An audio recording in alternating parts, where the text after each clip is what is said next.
Hello, everybody, and welcome to game number 2 between vileIllusion and Sasquatch. We do have Sasquatch spawning here as the pink Zerg yet again in the bottom right of Crosspoint, and vileIllusion spawning as the orange Protoss in the top left.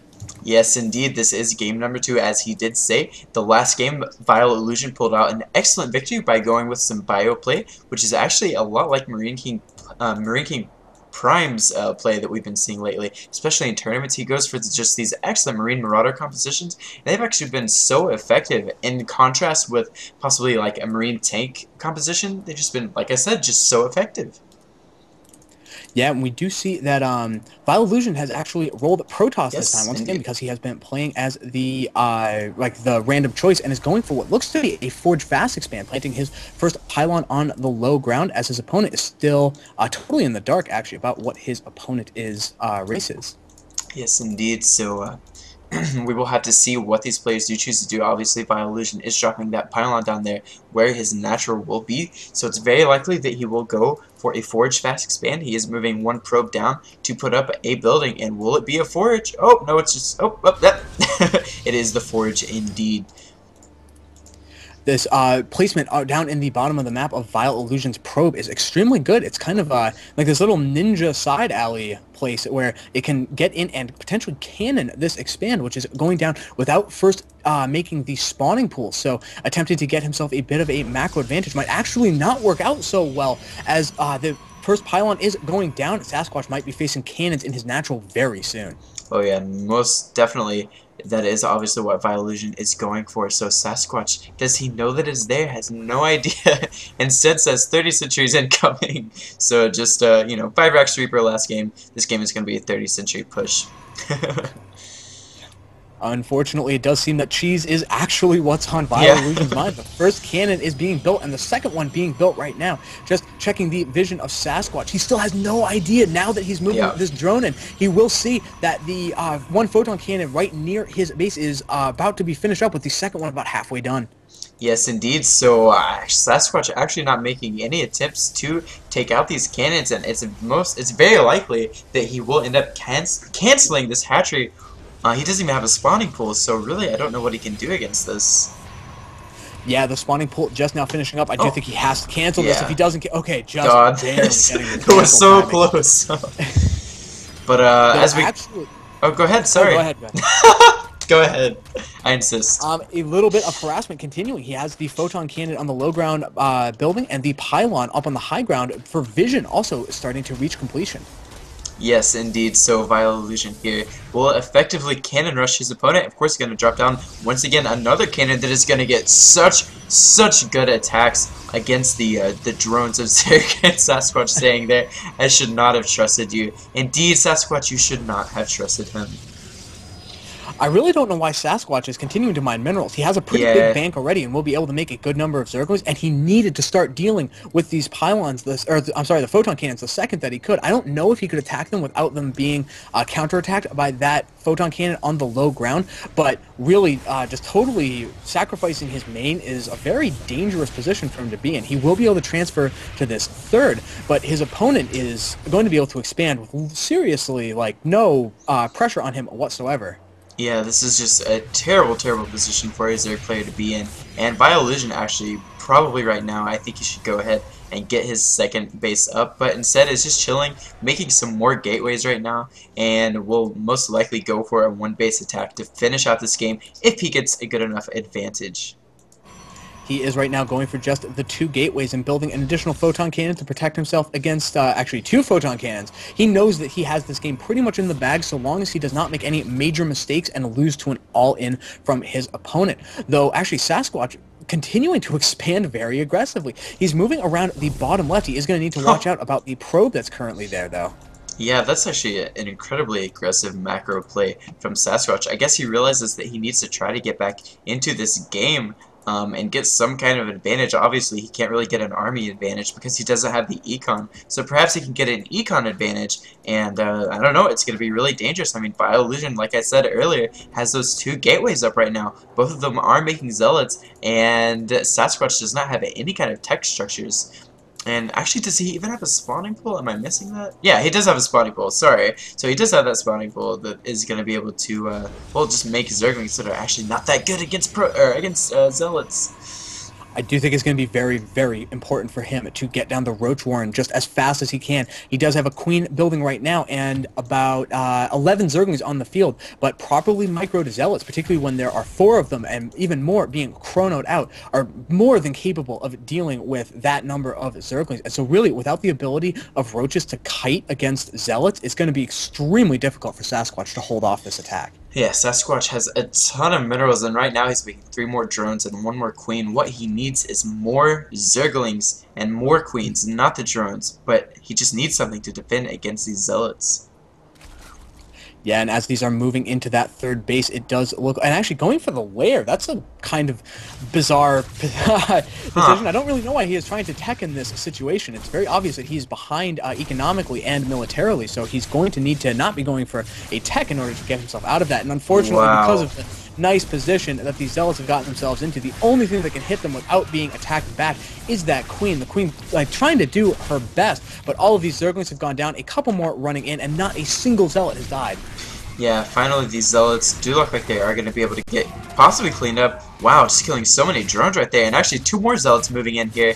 They could very easily go for that Queen if they want to. I guess they don't want to get surrounded. Now more Zerglings are being popped out, and it does look like our Protoss player is going to get cleaned up, but not without great losses from our Zerg player. Sasquatch is attempting to hold on to this as best he can. vileIllusion saying that Protoss units are so damn good. He actually hasn't even taken advantage of a lot of the well-known good Protoss units. However, he is just now getting out his Warp Gate research and only has 2 Zealots on the field, so not even any Stalkers, because if he can't get the ranged units to try to deal with the Queens and other units like that, he'll be able to take a decisive army advantage. Yeah, and in fact, he is most definitely going to need some ranged units, as a Spire is in production. It's almost halfway finished. Of course, it will not be finished anytime soon. And actually, if our Zerg player can hold on for just a little bit and to get those mutas out there, he might be able to take advantage of just an unknowing illusion. Of course, there are more gateways being produced right now, and I think it's quite likely that he will have some Stalkers and Sentries to help defend against any kind of mutas. I'm very confused by the Spire play, I have to admit. I do think that going for some kind of tech advantage might have been a good idea, but it would be more along the lines of like speed Roaches. When you just look at the amount of money that he has, he's only going to have enough for about 2 Mutalisks once that pops. He's just been so harassed and so like forced out of 2 bases already and put quite far behind. He doesn't even have Zergling speed done. And so I do think that going for the very, very high-tech units at lair is probably a mistake. Yeah, I definitely think this is the situation where you want to just turtle up, defend, keep your bases alive, you know. But as we can see here, Illusion has moved out 2 more Zealots to do some harassment, and Zerglings are going to manage to clean them up quite easily. And Sasquatch, you know, just continuing to tech up, but it's just a really dangerous tech pattern that he's chosen.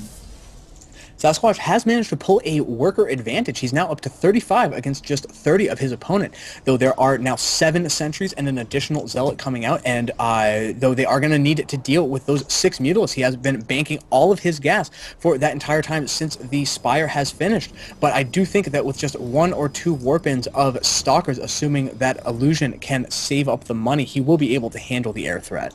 Yes, indeed. So Illusion is actually moving out here with these Zealots and Sentries to go ahead and attack into Sasquatch, and this attack could just be so damaging. We do have 22 Zerglings and a say goodbye from Illusion going in for the attack here. They are getting themselves into a bit of a precarious situation, though. A couple of these Zerglings were able to run around back and get a little bit of a surround, though those 3 major force fields were able to wall off the majority of the Zerglings. And right now, all of the Mutalisks just being focused down. There's a Overseer moving through in the main, just kind of scouting how dead it turns out that Sasquatch is as he sees all of that production. But yeah, unfortunately, Sasquatch does say goodbye and GG. Indeed, that is the good game. So just to let you guys know, I believe that was game 2. Illusion does advance onto the next round. Yes, going up in a pretty decisive 2-0. He's shown that he has both the skills as a cannon rusher and Terran to successfully take out a player of Sasquatch's caliber. Alright, so let's go ahead and move on to the next game. Or actually, you know what? Do you want to take a break and do the you know what?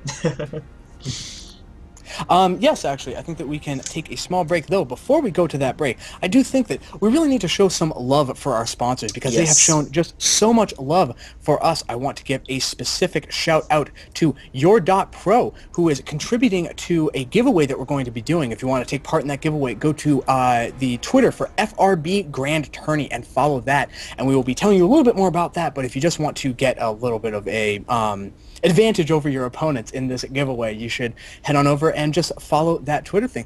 Your Pro is a very interesting website. What they do is that you can get this kind of credit system that you can wager against other StarCraft 2 players on games, and by getting enough credits, you will end up winning things like a Korean StarCraft account, GSL Seven passes, or Amazon.com vouchers. So some very valuable stuff to be won there. Yeah, most definitely. Also, big shout out to cybersports.tv for hosting our game on your channel. You guys are so awesome. You guys should definitely check out cybersports.tv. Just an excellent website that shows basically a calendar of upcoming events and events that are occurring like at this point in time. As you will see, I'm sure our game is up there, or our stream is up there. And also Peep Mode. Peep Mode is a mod that was created by Icarus, who I always want to call Icarus, but it's actually Icarus is the guy's online handle. And what it is a kind of observation program. When you go into a Peep Mode game, you can find it just by going to the custom games lobby and searching for Peep Mode. You can hop in with a whole bunch of your friends and get involved in kind of like round robin, King of the Hill type battles. You can bet on who's going to win. Get yourself a little bit of bling with like fun decals on your units and stuff like that. And it's just a really fun way to play StarCraft and also the FRB maps with your friends and even just people you run into randomly on battle.net. Yes, indeed. And one more shout out that I can think of right now, there actually might be a few more, but Genesis Web Solutions designed this awesome overlay for us, so big shout out to you guys. Great job on it. Also, you guys should know, go to youtube.com/WiseOldSenex for the VODs of these games. They will be posted pretty soon. I'm not sure actually when they'll be posted. That'll be up to Senex to decide, but he has an Probably awesome by YouTube tomorrow. channel. I will be working hard to make sure that they are up as absolutely soon as possible. But you should also follow, follow, I guess, is the right term, twitch.tv/PullSC, so that you can come back and see Pull playing all of his awesome ladder games, stuff like that. But also, this tournament is not going to be over just this week. We're going for the rest of this month and into early May. You'll be able to see all of the upcoming games in the FRB Grand Tournament. Yes, indeed. Alright, so I believe that we are going to take a quick break. Does that sound good to you? Yes, indeed. We'll be back in just a moment.